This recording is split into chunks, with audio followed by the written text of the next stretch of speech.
With threats to our nation waiting around every corner, adaptability is more important than ever. When conditions change without notice, quick strategic thinking is crucial. And with obstacles consistently impending, determination is essential in overcoming them. It's this willingness, decisiveness, and resilience that sets Marines apart. With our fighting spirit, we don't just fight battles, we win them. Marines are the constant our nation counts on to fight the unknown. And through adaptable problem solving, we do just that.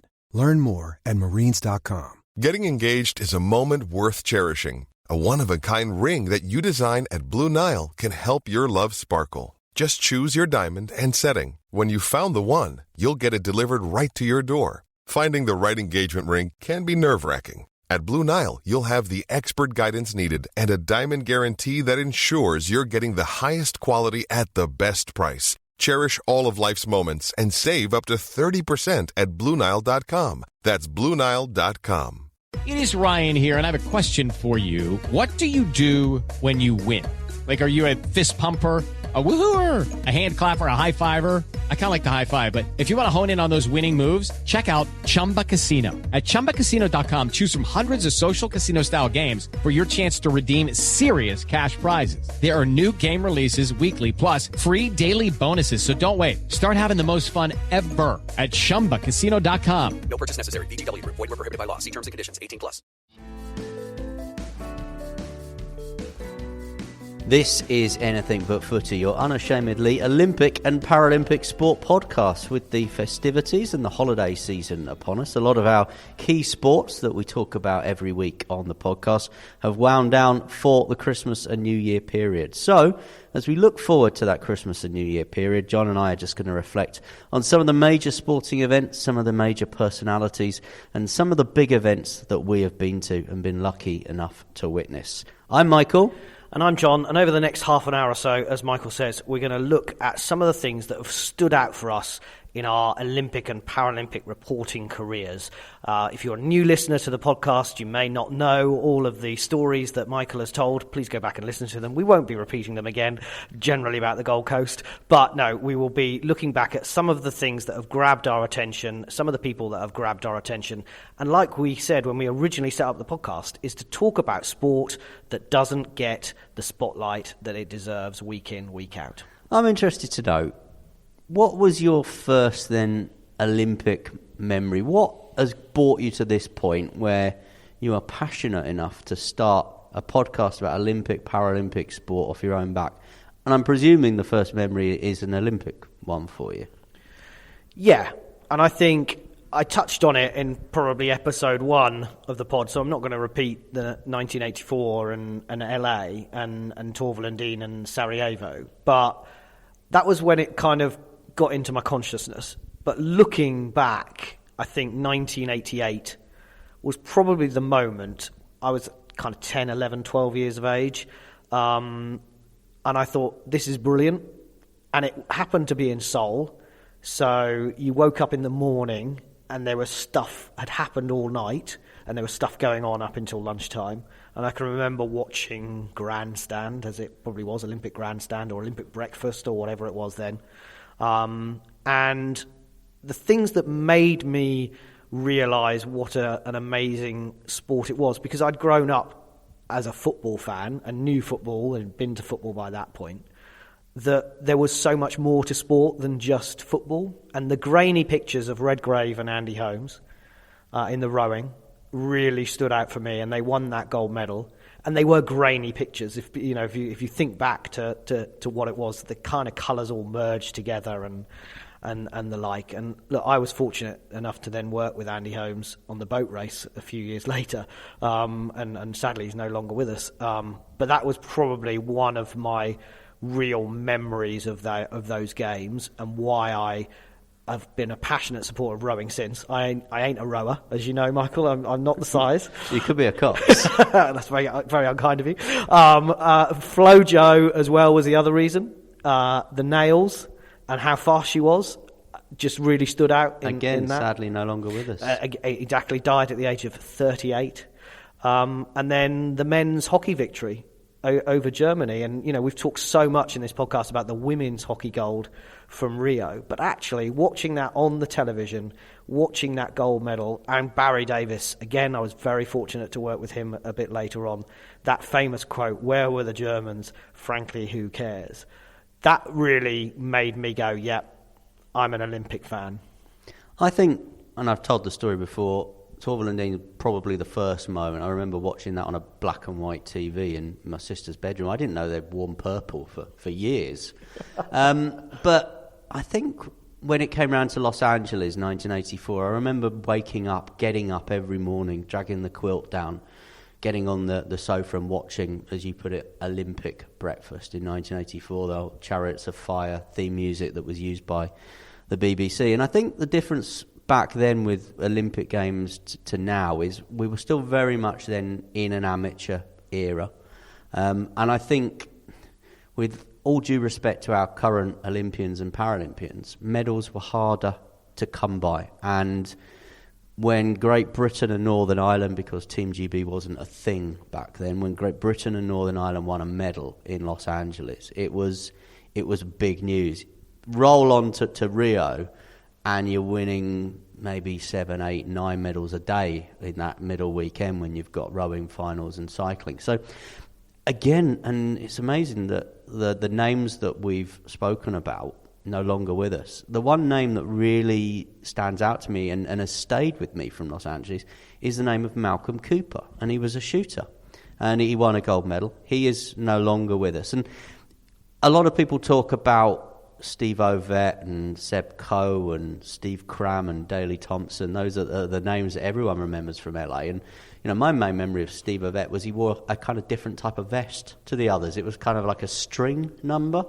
And 1984, I was 7, 8. That's quite a perceptive thing to have taken with me. But yeah, it was the name of Malcolm Cooper, and the shooter winning a gold medal in an era where we didn't win lots and lots and lots of medals, that stay with me. And I can remember many years later picking up a newspaper, seeing that Malcolm Cooper had passed away and being genuinely sad, because aside from Torvill and Dean, which had happened earlier on in the year, he was the first one, the first gold medal moment I really recall. So what about when you then became a sports reporter and started covering some of the events that you do? And obviously we are anything but footy, so that doesn't apply. The glory days of Leeds United and Wembley with Middlesbrough. But what was the sporting experience that you really go, yeah, that was when I made it? Do you know what I mean? I always wanted to cover an Olympic Games. Always wanted to cover the Olympic Games, and covered the London 2012 Olympics pretty much off my own back. No one initially was paying me to do it. I just knew I wanted to go and do it and try and find a story and hope that someone would pay for that story, which is what happened. But I think saying the Olympics is probably just a little bit too easy to say, yeah, the best thing I've covered was the Olympics. London was amazing. Rio was a different experience. It was also unbelievable. But there's a couple of events, sort of annual events, that I get to cover, and I feel very lucky to do so. Both of them in Yorkshire, which is not a coincidence, because it was the whole Yorkshire story in London that got me going, if you like. And I love them, the Tour de Yorkshire, the cycling event, for different reasons. I love the access to the cyclists at the Tour de Yorkshire. I love the fact that you can be wandering around on the start line with Mark Cavendish, asking him questions, literally with minutes to go. And, if you're still on that start line when the gun goes, they're just going to ride through you. And I think that's fantastic. You get such tremendous access. And the other event that I love covering is the World Triathlon Series, which I think Leeds hosts fantastically well. And I love it because I just think the triathletes are great. I think people like Georgia Taylor-Brown and Jess Learmont, just wonderful people, very down to earth, considering, they are top elite sportswomen, on podiums at World Championship level. And I just think they're great fun to speak to, especially bearing in mind they've just done a championship distance triathlon. Vicky Holland is another one. Just happy to chat. And there was the one year where she won the Leeds leg, and then 20 minutes later, having spoken to me and a few other people, she was in the commentary box commentating on the men's event.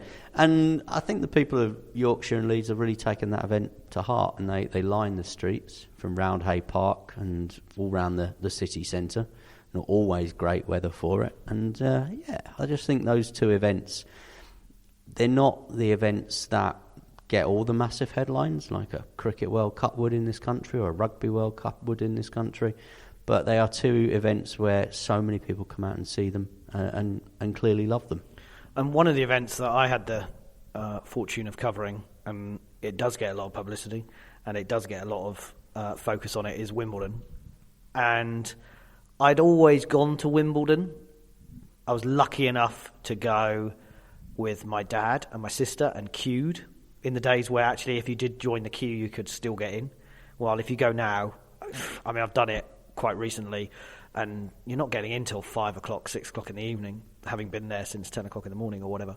Or I ain't a camper, as you know. I was going to say, if you camped overnight, you might see a bit more. The words tent and Cushing do not ever go together in my mind. So I was fortunate that was probably in the 90s that we would go, and I saw Martina Hingis play and queuing to see her. And then we went in the ballot, as a lot of people do, and again were lucky enough to get Tim Henman centre court tickets when Henman was, frankly, the best thing that had ever happened to British tennis. And people can diss him as much as they like, but I wouldn't. Tennis in this country at that point was literally non-existent apart from 2 weeks of Wimbledon because the BBC showed it. And he just came through, and everyone takes the mickey out of "come on Tim" and the fists clench, but he won tournaments home and abroad to get to 4 semi-finals at SW19, and I was part of that. Was an amazing thing to do, and then to go and cover the event. And what I really kind of remembered from when I'd been to centre court, obviously when I covered it, it had the roof on and it had been redone, was still how small it is. And that's what you don't really appreciate on the telly. You think it's this massive amphitheatre, but it really isn't. And you can hear people cough. And you can, and when Andy Murray looks at someone who's made a noise before he serves, he knows exactly who's done it. And he knows that, and that person, I tell you, when he gets a stare from Andy Murray, you're in trouble. So that's the thing that I really was surprised me when I went to cover that, is how small it was and the speed of the balls going over the net. That is the other thing. You don't appreciate on television how fast they are playing tennis, both the men and the women. And it is one of those great British English traditions, Wimbledon, but it's also a fantastic sporting event. And I think that we probably don't quite appreciate how lucky we are that we have that on our tellies every year and that we get to stage that every year. As a journalist, though, going to cover Wimbledon, I talked about the access you get to cyclists and the triathlon and the cycling. I've never been to Wimbledon as a reporter. I've been as a tennis fan, but my guess would be it's quite stuffy, difficult to cover as a reporter. Is that fair? Yeah, I don't think that is fair. I think it's actually quite relaxed. So everybody has to come and do a press conference afterwards, where you can, as a member of the media, you can sit in that press conference and ask questions. Some that Johanna Konta doesn't quite like being asked, but we've all fallen out with Johanna Konta at interviews. Your mate.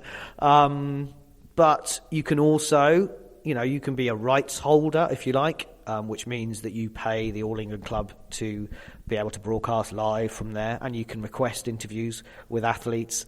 Obviously, the kind of up-and-coming athletes are more likely to do some of the smaller ones. But I've actually found that the organisation and the people all really want to bend over backwards and help you. And actually, they know that you are there to promote their sport and promote their event, which I think some people who stage events in this country, Premier League, don't quite appreciate how much coverage they get. And how much work the media does do and get it to a population that doesn't necessarily see it in front of them all the time. And I think Wimbledon, although they do have the BBC for 2 weeks, doing their promotion, if you like, but actually it's important that they're in the newspapers. It's important they're on social media. It's important they're on other radio stations. It's important they're on podcasts. And they realise that, and that's what's really nice about it. Famously, in Rio at the Olympics, there was a huge press conference with Andy Murray, and you stuck your hand up, introduced yourself, and Andy went, I love listening to you in the morning, which caught us all by surprise, by the way. In fact, I think I was out of the building having an argument with Joanna Conter at exactly the same time. But who have you loved interviewing? Who have you enjoyed meeting and chatting to? Yeah, that's a really tough question, because when you think back on it, and I've recently decided that I was going to change my full-time job, if you like, and loads of people said, "What's your highlight? What's your favourite moment?" And all you remember is the bad. Sadly, all you remember is the bad times. Joanna Conter interviews that just come through to mind. So you have to really think, and I have thought about it. And obviously, Usain Bolt is someone that, as a sporting legend, the fact that I've asked him a few questions, and you have, and we've had that pleasure of talking to him, reasonably one-on-one. Yeah, you do kind of feel in that mix zone, which is that area where you do those interviews. I've always felt, certainly with the circus that follows Usain Bolt, that you're kind of just yelling things at him. And certainly when I've listened back to them, they don't sound like the most considered interviews. I remember saying to Usain Bolt at London 2017, you were probably stood next to me, and there's so many people demanding of his time. I thought to myself, I've got to try and ask him something different here. And I said, if Muhammad Ali was the greatest and Alex Ferguson the boss, because he's a huge Man United fan, then what's Usain Bolt? And you saw that little flicker in the eye where he thought, and it was fantastic for me, where he thought, I've not been asked that before. Actually, how would I describe myself in that kind of description? And I think as a journalist, you need to try and think of those questions, not only because you're trying to tell a story for the listener or the viewer or the reader, but actually you're trying to make an impression with these sportsmen and women that, you know what you're talking about, but also that they might go away and go, oh yeah, I quite enjoyed that one today. Because there are, as you say, that mix zone is a procession of questions and time again. It's a sausage factory. Yeah, and someone else who I would always say I thought was a joy to interview was Jess Ennis-Hill. She always stopped and spoke, even when she was the face of London 2012. And in fact, one of my first ever kind of assignments when I became Olympic correspondent in 2012, I had to go to the trials in Birmingham. I knew that I had to go and cover the trials. I knew that if I went and got some interviews, then the radio stations I worked for wanted to run the likes of Jess Ennis-Hill. And I was totally out of my comfort zone and never had been before, and stood in a mix zone and thought, I'm not the biggest. I have to push my way to do that. But actually, she had done the BBC, as she would with the rights holders, but ITV were there, Sky were there, everybody was there, because she was the poster girl of 2012. And I was right at the end, because radio's always at the end, as you know, behind the barriers. And you get two questions, But actually, I said, as she was walking by, Jess, would you just have a quick word with us? And Tony Mincello was there, her coach, and he kind of looked at me and was just like, no way, mate. But actually, she stopped, and she did answer 2 or 3 questions, and I got a 60-second piece, which from a commercial radio point of view, for who I was working with, was music to my ears. And I will never forget that, and she will never remember it. It was in a tent. It wasn't even in a glamorous mix zone. It was in the back of the Alexander Stadium.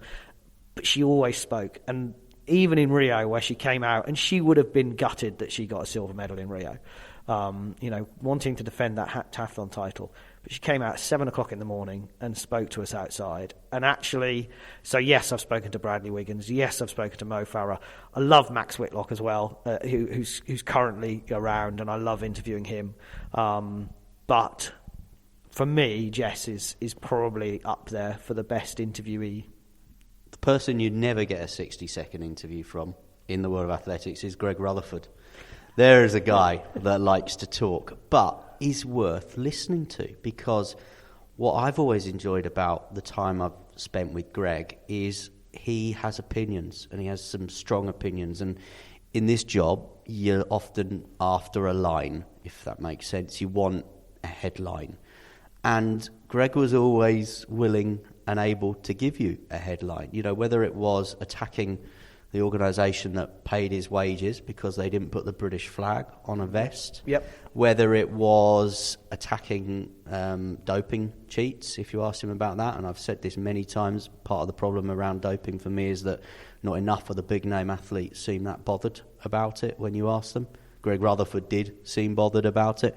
He was just a very all-round good guy. I covered his very last appearance, which was a jump in the City Games in Newcastle. He then had to cross the bridge to Gateshead for his media commitments. Everyone wanted a selfie. Everyone wanted an autograph. He did them all. He managed to get on the BBC with seconds to spare. And he put his arm around my shoulder and went, right, mate, shall we go somewhere a bit quieter? Because he knew that I wanted to do a little bit of a retrospective.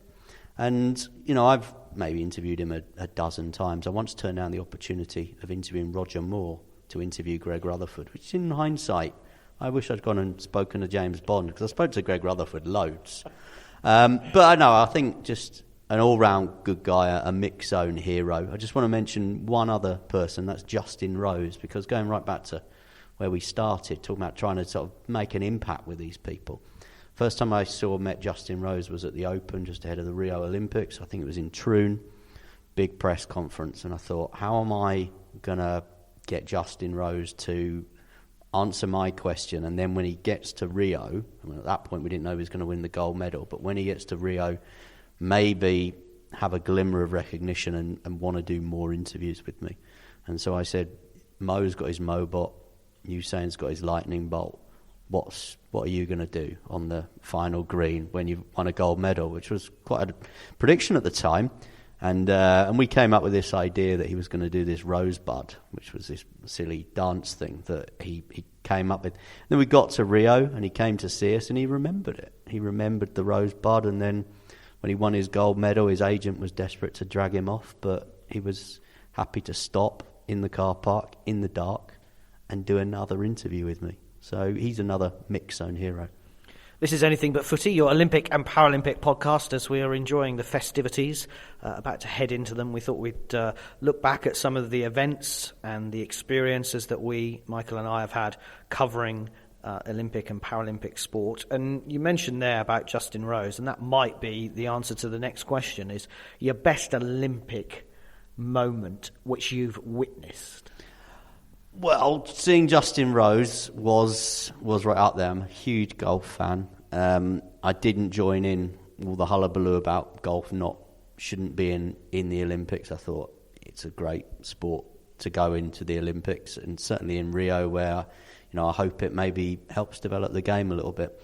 That was a great moment. The women's hockey final, which you and I went to together, that was brilliant, and I think I've said time and time again that was probably the standout moment in Rio. But I went to see Usain Bolt run the 100 metres final in London as a fan. And I've told you this before. My friend and I went into the ballot for tickets together. We said, whatever we're going to get, we'll split. I got handball semi-final tickets. He got the men's 100 metres final. But he honoured his promise, so thank you to James, my best man, godfather to my youngest daughter, for that. And we went to see, as fans, I took the night off and we went to see Usain Bolt. And it was the night after Super Saturday. There was a medal, a Super Saturday medal presented, so we heard the national anthem. Christina Hurrigu ran that night and won a medal as well. And then randomly I got a text message during it to say Andy Murray and Laura Robson have won a silver at Wimbledon, and Andy's won a gold. He's doing some interviews. If you want to get yourself to this room in the Westfield Shopping Centre, you can interview Andy Murray. And so I watched Usain Bolt in the early evening, finished the session, and then wandered down into the shopping centre to go and interview Laura Robson and Andy Murray. And I've always carried that I've done a one-on-one interview with Andy Murray and all the great things he went on to achieve. I'm sure it was nothing to do with my interview. You? I mean, I watched every gold medal performance on 2012, but on the telly, because that was my job. I had to watch it and report on it. And, when people say, oh, what was the highlight of 2012? It was, covering of that and being there. But actually, then going to Rio, which wasn't there wasn't quite the intensity required for live coverage. We dragged you out to a few things in Rio. Yeah, I probably saw more stuff in Rio than I did in London. Got the feeling, we were working for opposition radio stations at the time, but obviously we were working the same beat and we knew each other pretty well. I got the feeling in the first week that you were wedded to the desk a little bit, and then that recollection or realisation rather that actually you were in Rio and there was some stuff to go and see, and we got you out to the hockey and a few other bits and pieces. And yeah, I mean, being on Copacabana Beach when Ali Brownlee won the triathlon gold medal, and then chasing around the town and various hotels to go and interview him is a total and utter highlight. You're absolutely right.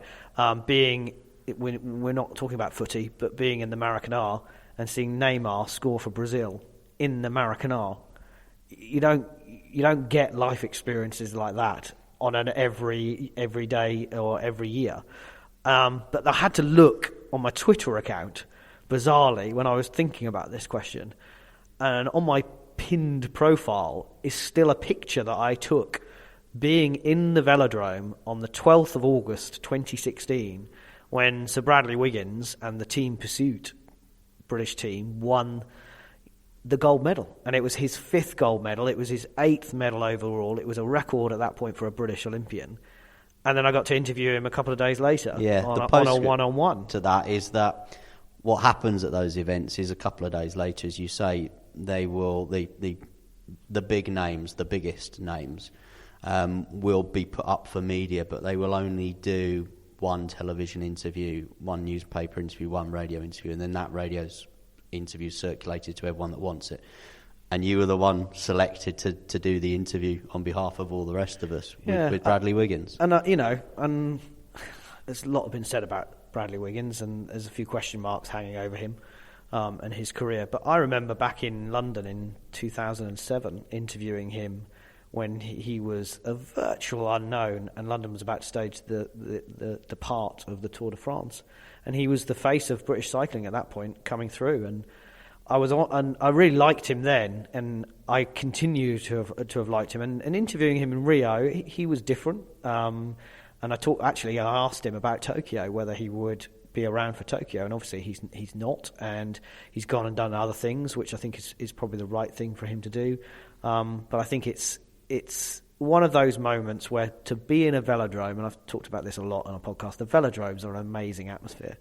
But to be there and actually grab the picture as well, I grabbed the picture on the finish line, and they're going so fast it's slightly blurred, to then go and interview him and talk again about his career and being the greatest Olympian in British history at the moment is certainly an honour.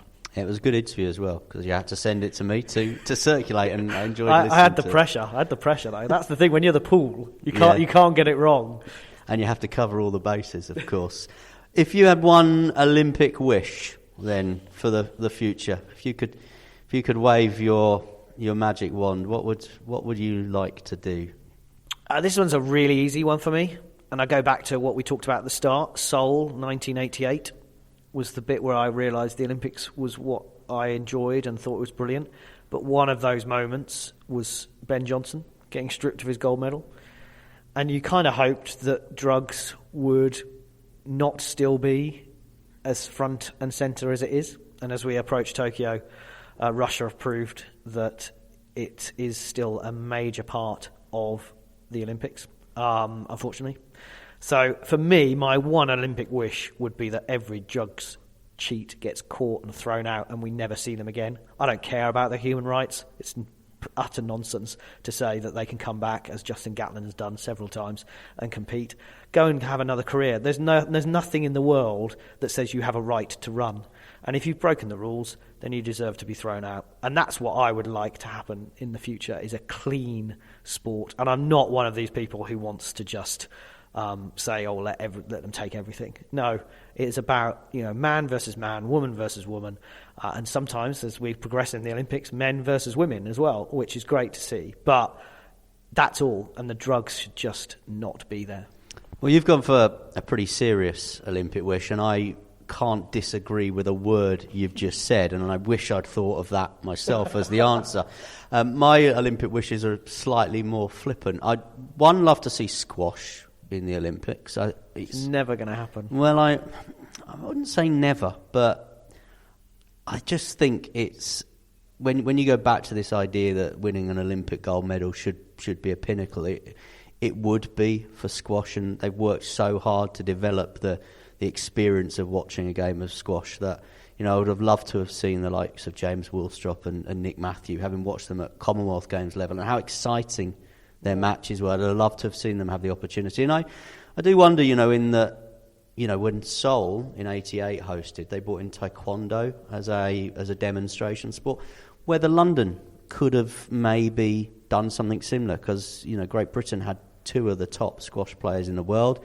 It wouldn't have been an expensive sport to host because there's been some imaginative stagings of squash. I've seen it at the KC Stadium in Hull.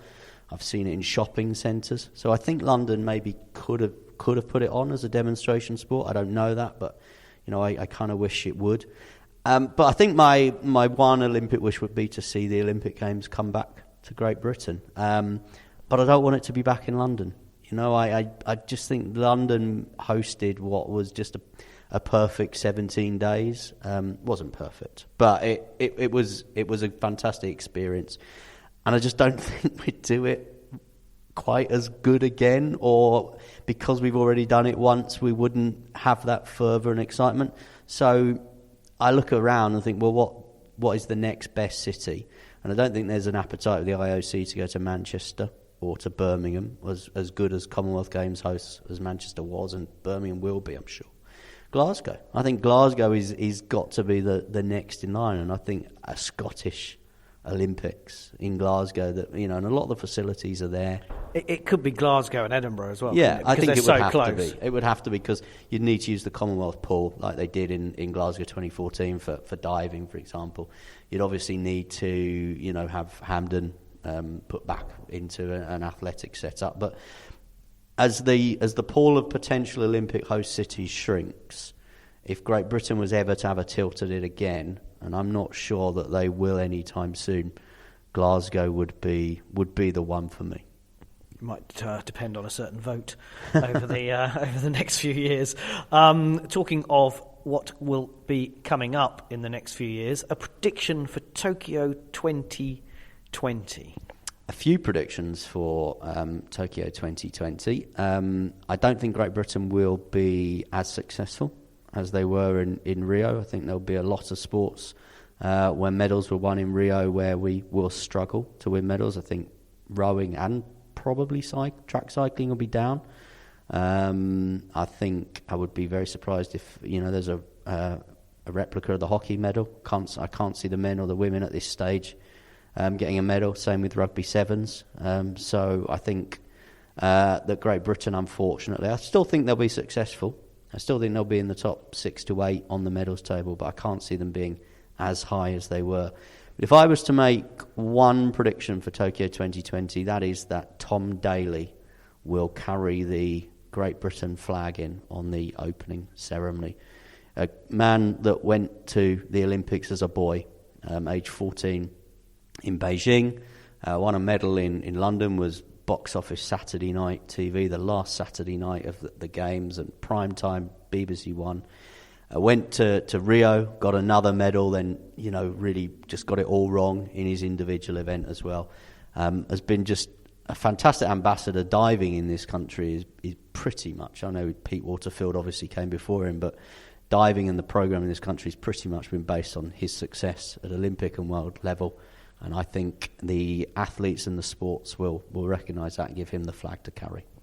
That'll be interesting to see. I think we all know Adam Peaty's going to win a gold medal in the swimming pool. Won't be at the opening ceremony, though, I wouldn't have thought, would he, the swimmers? No. Andy Murray, I've said before, carried the flag last time. Will win a medal, I think. Of course, he's got 3 already from 2012 and 2016. He did also go to Beijing, which I'd forgotten.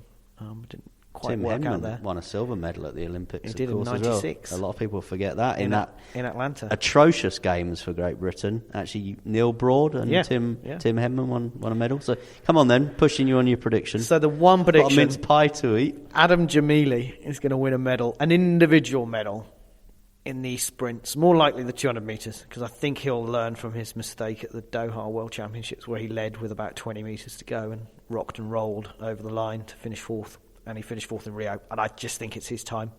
So Adam Jamili to win a medal, an individual medal at the Olympics in Tokyo 2020. Sorry, Adam.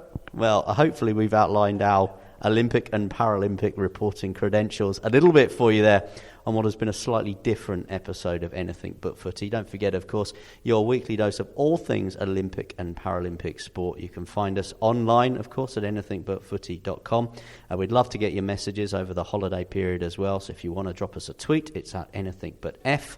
You can also email us, anythingbutfooty@gmail.com, and you can find us on Facebook, on YouTube, and also on Twitter.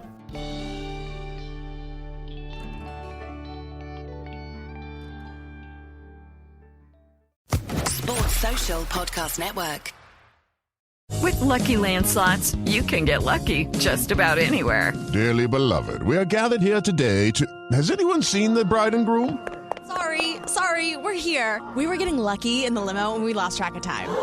No, Lucky Land Casino, with cash prizes that add up quicker than a guest registry. In that case, I pronounce you lucky.